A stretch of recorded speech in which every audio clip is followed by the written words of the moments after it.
পেরেছেন? কথা হচ্ছে যারা কাজ করবেন তাদেরকে নিয়ে আজকে মিটিংটা ছিল। এসডিও থেকে আরম্ভ করে ইরিগেশন দপ্তরের সমস্ত বড় বড় অফিসাররাও ছিলেন এবং ব্রেজিং কাজ শুরু হয়ে গেছে। কোথায় কোথায় দেয়াল তৈরি হবে সেগুলো কাজ মার্কিং হয়েছে। অনেকগুলো ল্যান্ড অ্যাকুইজিশন হয়ে গেছে, অনেকগুলো ল্যান্ড যেখানে নেগোসিয়েশন এখনো চলছে, অনেকগুলো ব্রিজের সয়েল টেস্টিং হয়ে গেছে। তো দ্রুত গতিতে আমার মনে হয় কাজ চলছে। অফকোর্স এই বছর যেটা আমি বলছিলাম মঞ্চে অনেকবার বন্যা হয়েছে, 6বার বন্যা হয়েছে এবারে, এবং সেটার জন্য অনেকটা কাজ স্লো হয়েছে। এবং কারণ জল যখন নামবে তখন কাজ শুরু হবে না। যেই কাজগুলো শুরু হয়েছিল সেই কাজগুলো আবার নতুন করে শুরু করতে হচ্ছে।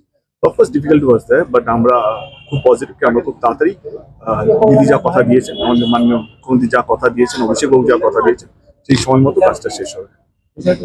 দাদা, জমি নিয়ে একটা সমস্যা রয়েছে। আপনি এই কিছুক্ষণ আগে বললেন যে যাদের জমি এখনো পাওয়া যায়নি তাদের বাড়িতে প্রয়োজন হলে যাবে। আমি যাবো, অফকোর্স যাবো। কারণটা কি হয়েছে, কারণ অনেক লোক তো জমি দিয়েছে, সেটাও তো সত্যি কথা। যারা দেননি তারা একটা নেগোসিয়েশন আটকে আছে, তাদের মনে হচ্ছে এই দোকানটা ভেঙে গেলে আমি কি রোজগার কোথা থেকে হবে। আমাদের দিদি, এটা আমাদের আগে ঘাটাল মাস্টার প্ল্যানের যেটা প্ল্যানিং ছিল, সেখানে অনেক বড় প্ল্যানিং ছিল, অনেক বড় মানে অনেকগুলো জমি মানে হয় না কি ঘাটাল মাস্টার প্ল্যানের মধ্যে আসার কথা ছিল, কিন্তু দিদির নির্দেশে সেই আবার রিডিজাইন করা হয়েছে মাস্টার প্ল্যানটাকে। সেখানে অনেকগুলো জমি কম লাগছে এখন। তো সেইখান থেকে অফকোর্স আমাদের সরকার চায় না কারোর উপরে জোর জবরদস্তি করা, দিদি চায় না কারোর উপরে জোর জবরদস্তি করে আমরা কারোর জমি নিই। অফকোর্স আমরা যাবো, গিয়ে তাদেরকে বোঝাবো এই প্ল্যানটা কতটা দরকার, এই প্ল্যানটার জন্য এই বাড়িটা বা এই জায়গাটা বা এই জমিটা আমাদের লাগবে। তারা যদি বোঝেন, আমার মনে হয় যারা ঘাটালে থাকেন তারা নিশ্চয়ই বুঝবে এখানকার যন্ত্রণা, এখানকার কষ্টের কথা। আমার মনে হয় ঠিক মতো বোঝাতে পারছি না, বা কোথাও যদি আমার যাওয়াতে যদি সেই সমস্যার সমাধান হয় তা আমি প্রস্তুত। পশ্চিম মেদিনীপুরে নতুন করে এসআইআর হচ্ছে এবং অনেক নাম বাদ যাবে বলা হচ্ছে, কি বলবেন? আমার মনে হয় এখানে দলের স্পোক পার্সন আছে, তিনি ভালো করে বুঝিয়ে বলতে পারবেন।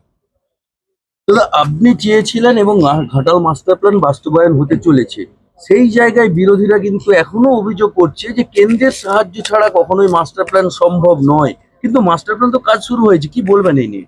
তো তারাও ভুল না, কারণ বিরোধীরা আক্রমণ না করলে তার বিরোধী দলে থাকতে পারবে না।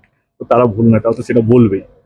ঘাটালে মানুষ তো জানে, তোমরা তো জানো, যারা ঘাটালে থাকে না তারা ভাবছে হয়তো ঘাটাল মাস্টার প্ল্যান একটা ভাবতা, কিন্তু যারা ঘাটালে থাকে, ঘাটাল মাস্টার প্ল্যানের আওতায় মানে যেই ব্লকগুলো আছে সেখানকার মানুষরা জানে কি ঘাটাল মাস্টার প্ল্যানের কাজ কতটা দ্রুত গতিতে চলছে, এবং সেটা শেষও হবে, যা সময় দিদি দিয়েছে সেই সময় শেষ হবে।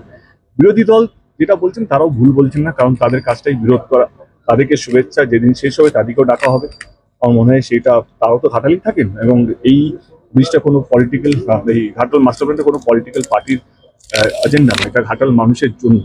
এবং সেইখানে কোনো শুধু টিএমসি বলবো না, সেখানে সিপিএম, কংগ্রেস, বিজেপি, যা যা অন্যান্য দলও আছে, অনেক দল থাকে।